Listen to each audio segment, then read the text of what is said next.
Hi, hello, నమస్తే. నేను మీ సాయి శంకర్ రెడ్డి. ఈరోజు ఒక సామెతను మనం ఇప్పుడు తెలుసుకుందాం. కాశీలో దొంగతనానికి ఇక్కడి నుంచే వంగి వంగి వంగి వెళ్ళాలా లేదా వంకొని వెళ్ళాలా అనేటువంటి సామెత పెద్దలు అంటూ ఉంటారు.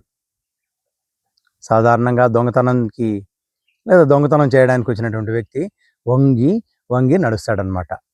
తల వంచి నిటారుగా నిలబడి నడవలేడు దొంగ. అందుకే ఆత్మవిశ్వాసం ఆ క్షణంలో అతనికి తక్కువ ఉంటుంది. నిజమైనటువంటి ఆత్మవిశ్వాసం ఎప్పుడు ఉంటుంది?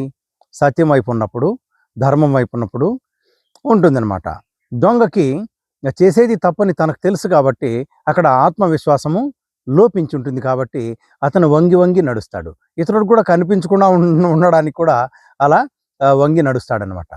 కాశీలో దొంగతనానికి ఇక్కడి నుంచే వంగి వంగి వెళ్ళాలా అని చెప్పేటువంటి ఈ సామెత యొక్క పరమార్థం ఏంటంటే, ఏదైనా పనుల్ని మనము ఎప్పుడో జరగాల్సినటువంటి పనులకి ఇప్పుడే మనం శ్రీకారం చుడితే, ఎప్పుడో సంవత్సరం తర్వాత జరిగేటువంటి పనిని ఇప్పుడే ప్రారంభిస్తే, అది ఒక చిన్న పనే కావచ్చు, అది ఇప్పటి నుంచే దానికి మనం సన్నాహకాలు చేస్తే, అప్పుడు ఇప్పుడే దాన్ని ఎందుకు స్టార్ట్ చేస్తున్నావు?